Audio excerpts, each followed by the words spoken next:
Bonjour à tous, vous êtes les bienvenus sur la chaîne Sam Agriculteur Indépendant et Sam c'est moi. Alors dans ce nouvel épisode de la série de vidéos appelée Mise au point, je vous propose d'aborder un sujet essentiel, celui de la protection des semences des céréales. Alors pourquoi? Puisque bientôt nous arrivons à la période des semis des céréales d'automne.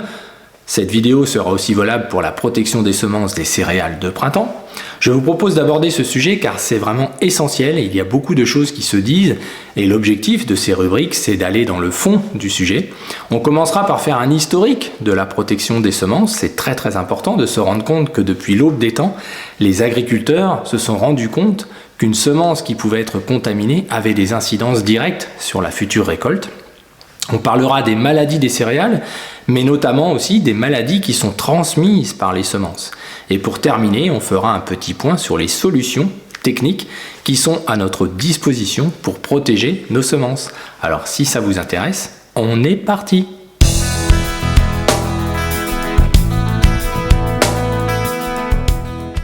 Alors on va commencer par la maladie la plus ancienne, celle qui pose le plus de problèmes à l'humanité depuis les débuts de l'agriculture, c'est la carie. Le cycle de la maladie, les spores de cette maladie, de ces champignons, se conservent dans le sol ou sur les semences pendant plus de 5 ans. Elle donne naissance à un mycélium qui pénètre la jeune plantule dès sa germination et progresse jusqu'à l'ébauche de l'épi. La contamination s'effectue au moment de la récolte à partir des spores contenus dans le grain infecté. Et pour le coup, vous ne pouvez pas vous tromper, car les symptômes de la maladie sont reconnaissables. Les premiers symptômes apparaissent à la fin de la montaison de la céréale et surtout au moment de l'épiaison. Les plantes atteintes sont plus courtes, les tiges et les épis malades prennent une coloration un peu bleutée, les grains malades prennent une teinte verte olive, puis brune, rien de bien ragoûtant, et deviennent sphériques, et donnent à l'épi un aspect ébouriffé. À la récolte, les grains cariés sont gonflés, constitués uniquement de spores, ils s'écrasent facilement, libérant une odeur désagréable de poisson pourri. Et c'est pas du gnoccman les amis. Au moment du battage, les spores contenus dans les grains cariés se dispersent et contaminent les grains sains et le sol. C'est très important, cette maladie est crainte par tout le monde. À partir du moment où vous avez quelques grains cariés dans un tas de blé, vous allez contaminer l'ensemble de votre stockage. Ça se conserve, je le rappelle, plus de 5 ans dans le sol. La maladie est aujourd'hui facilement combattue. Elle l'a été par la désinfection des semences pendant longtemps, on l'a vu tout à l'heure. Mais aujourd'hui, on a des traitements de semences qui sont performants. Et cette maladie ne sévit aujourd'hui qu'occasionnellement et notamment liée à ce désintérêt ou à ce manque de responsabilité vis-à-vis de la protection des semences, ou comme je le disais, on peut se faire rire en disant « je n'ai rien fait ». Le problème, c'est qu'on entretient petit à petit et ça va mettre plusieurs années avant de s'exprimer et de poser problème à tout le monde. On est tous liés ensemble sur la protection des semences. Maintenant, elle peut entraîner, cette maladie, des difficultés de commercialisation car les lots considérés malades sont non marchands. C'est destruction et c'est très important. Elle est de nouveau en progression depuis quelques années, notamment, et je le disais, par des semences non protégées. Alors, deuxième maladie des semences, le charbon. Donc le mycélium, encore une fois, un champignon, se développe dans la plantule dès la germination, puis envahit les ébauches florales, les futures ébauches florales, et les symptômes de la maladie s'extériorisent surtout à l'épiaison. Les spores sont disséminés par le vent sur les épis, situés à proximité, jusqu'à en gros 1,50 m autour, et germent sur les stigmates des fleurs et émettent un filament qui pénètre alors l'embryon du grain. Si le grain contaminé est utilisé en semence, le champignon présent à l'intérieur de ce grain reprend son activité dès la germination, c'est-à-dire dès vos semis d'automne. Il est parfois possible de trouver des grains qui sont bien formés, d'apparence normale, sur lesquels on observe seulement quelques concrétions contenant des petits amas de chlamydospores. Ça, c'est le moyen de sporulation du champignon. Les symptômes sont visibles, comme je le disais, à partir de l'épiaison. Les épis sont recouverts d'une grosse masse noire, pulvérulente, formée par les chlamydospores justement. À maturité, seul persiste souvent l'axe de l'épi est déformé. La maladie entraîne bien sûr des pertes de rendement et surtout une dépréciation qualitative de la récolte et qui va se disséminer au fur et à mesure. Donc si vous avez des semences contaminées, encore une maladie qui va se disséminer d'elle-même dès votre semis. Troisième maladie transmise par les semences, notamment l'ergot. Le plus connu étant l'ergot du seigle, Claviceps purpurea, qui est un champignon parasite de nos céréales qui contient divers alcaloïdes comme l'ergotamine et l'ergométrine qui sont utilisés comme matière première par l'industrie pharmaceutique. Ces alcaloïdes constituent d'ailleurs un élément important, notamment de certains médicaments, les antihypertenseurs, qui sont très consommés au niveau mondial. Le mycélium du champignon envahit l'ovaire des fleurs femelles des différentes graminées qui l'entourent, notamment des plantes alimentaires comme le blé et le seigle, c'est-à-dire les futurs grains. Il produit alors des éléments reproducteurs enrobés d'un nectar qui attire les insectes, et ces insectes vont disséminer ainsi le parasite. Lorsque les grains mûrissent, les filaments s'agglomèrent en un tissu dense recouvert d'une écorce violacée visible à l'œil nu, c'est le sclérote. Le cycle de la maladie, l'ergot ou sclérote, visible à la maturation de la céréale, tombe au sol à la récolte et se retrouve mélangé aux semences. Ce sont des organes de conservation du champignon, un peu comme les sclérotes du colza. Les ergots germent au printemps, avant que le blé ne soit réceptif. Il est réceptif surtout à la floraison, là, lorsque les glumes sont légèrement ouvertes, comme les fusarioses. Les spores contaminent ainsi les graminées sauvages ou adventices, dont la floraison peut être plus précoce que le blé, par exemple, et qui sont ainsi des hôtes, on va faire la liaison, oui, des hôtes relais, avant la contamination du blé. Alors les symptômes, quelques jours après la sortie des anthères, donc qui sont ces filaments, des gouttes sirupeuses perlent à l'extérieur des enveloppes florales, et l'ovaire, visible en écartant ces enveloppes, est recouvert d'un feutrage blanc. Puis entre les glumelles, ce sont les petites enveloppes qu'il y a autour du grain, apparaissent une masse blanchâtre, puis noire violacée, c'est l'ergot. Les dégâts sont limités au niveau de la productivité, l'importance économique de l'ergot est surtout liée à sa toxicité pour l'homme et les animaux, puisque c'est une puissante drogue au final, le LSD étant la plus connue d'entre elles. Alors vous voyez, ça n'est pas anodin. Quatrième maladie de nos céréales, ce sont les fameuses fontes de semis. Elles sont de 3 origines différentes, mais on va simplifier la chose en disant qu'elles sont liées aux fusarioses, qui sont des maladies aériennes que nous avons tout au long du cycle des céréales, et on insiste sur ce sujet, c'est pas uniquement lors de l'épiaison que l'on voit apparaître les fusarioses, ça commence dès vos semis. Si vous semez des graines contaminées par les Microdochium nivalis, par les Fusarium gramineum ou par les Septoria nodorum, qui sont les 3 vecteurs de ces maladies de fonte de semis, eh bien vous allez contaminer déjà votre future céréale, en tout cas avoir le risque que les fusarioses s'expriment selon les conditions climatiques. Donc le champignon se conserve dans le sol pendant plusieurs mois, la contamination vient principalement des semences mais aussi des résidus de récolte. Ces spores ou ces mycéliums peuvent se conserver plusieurs mois et sont capables de se propager sur les débris végétaux. Les spores sont ainsi libérés et transportés par la pluie et le vent.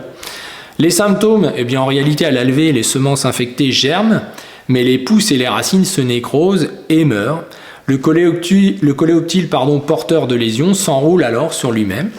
À la sortie de l'hiver, le système racinaire se réduit, la plante ne tale pas, le collet et les graines prennent une couleur brune et la plante s'affaiblit.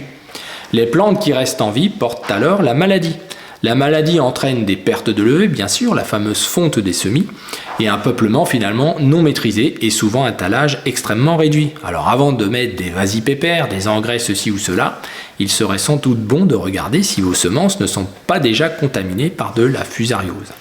Les pertes de rendement peuvent atteindre 10 quintaux sur blé tendre, 35 en blé dur et parfois le retournement des parcelles. Donc on ne doit pas se faire rire avec ça et la désinfection ne suffit pas, avec du vinaigre ou autre, à lutter contre les fontes de semis. C'est très très important. Alors pour les Septoria nodorum, c'est un peu le même principe de fonctionnement. Donc c'est des nécroses qui vont être un peu plus brunâtres, qui vont apparaître sur les feuilles. On observe en fait nos fusarioses arriver dès le mois de février-mars sur les tiges. On voit ces fusarioses monter et j'en avais donc parlé dans cette vidéo. Donc c'est très très important puisque ça vous permet de savoir un peu mieux gérer le risque. Alors justement, on va parler un petit peu des fusarioses. Alors on va parler de la 5e maladie qui concerne nos céréales et qui peut contaminer nos semences et inversement, ce sont les fusarioses. Alors les fusarioses se retrouvent dans 2 groupes principaux avec des symptômes identiques sur les épis. On en a parlé dans la vidéo maladie. Les fusariums du groupe roséum, donc qui, comme leur nom l'indique, ont un feutrage un petit peu rose sur les tiges, sur les feuilles et sur les épis en finalité, qui sont les plus impactantes au niveau du rendement. Donc on a les graminéums et les culmorum. Et puis les 2e fusarioses, ce sont les Microdochium nivalis. Donc toutes les 3 sont responsables des fontes de semis que nous avons vues précédemment. Alors les champignons se conservent toujours après la récolte sur les résidus de la culture ou sur les semences que vous allez ressemer, issues de cette récolte contaminée. Et la contamination peut s'effectuer selon plusieurs voies. Des ascospores peuvent se développer sur des résidus de culture et être véhiculés par le vent et la pluie bien entendu sur les feuilles et les épis. Les conidiospores qui se forment également sur les débris de récolte ou sur les étages inférieurs de la plante peuvent se propager par les éclaboussures de la pluie, notamment sur les premières feuilles de la plante. Et on voit ces évolutions dès février-mars, avec un feutrage plus ou moins rose ou violacé selon que ce sont des microdochiums ou des roséums. Et ça se propage jusqu'à monter à l'épiaison. Alors à la floraison, c'est au moment de la floraison de vos céréales que les spores peuvent infecter les épis lorsque les hygrométries sont très importantes ou permanentes. Un brouillard peut suffire. Et des températures supérieures à 20 degrés. L'irrigation peut y participer d'ailleurs à certaines périodes justement sensibles de ce stade.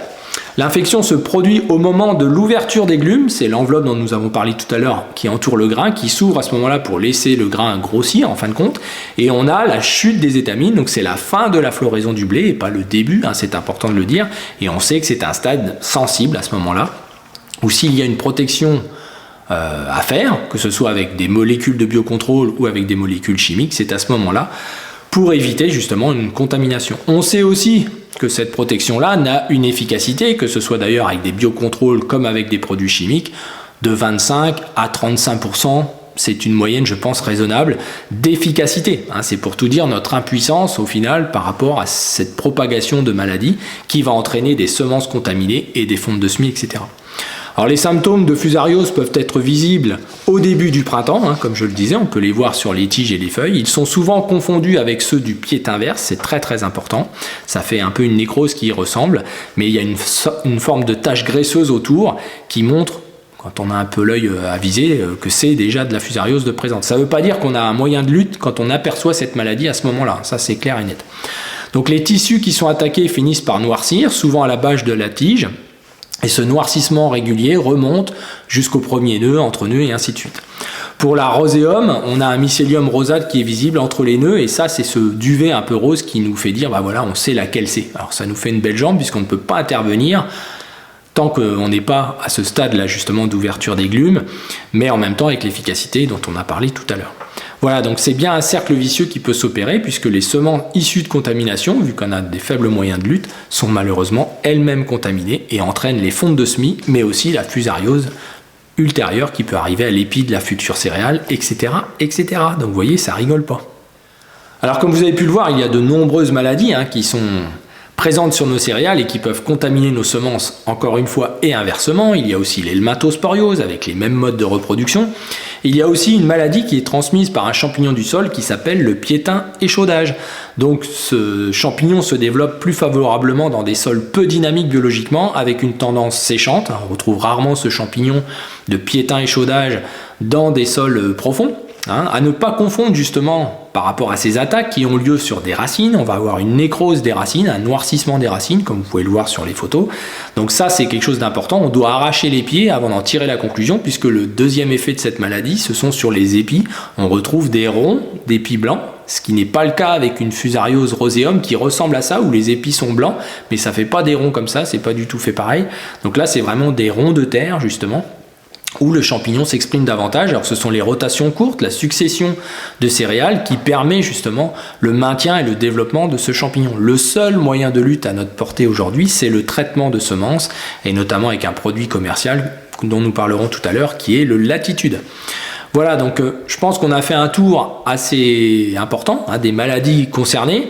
Vous voyez que tout est lié, elles ont toutes un peu le même principe, c'est pour ça que plus les sols sont dynamiques, plus les résidus se décomposent rapidement, plus on a des sols actifs, plus on a une rotation diversifiée avec des intervalles importants entre chaque culture, et moins on a de problèmes de dissémination. Et si justement on peut parfois penser que le traitement de semences on peut s'en passer finalement, c'est un peu une idée qui s'est développée, elle est peut-être un peu en train de se calmer, mais en tout cas ça a quand même été le cas, c'est aussi parce qu'on a protégé nos semences pendant des décennies, ce qui a permis aujourd'hui un côté sanitaire bon, qui peut se dégrader rapidement si on se met dans le cercle vicieux des semences contaminées que l'on sème à nouveau, etc., etc.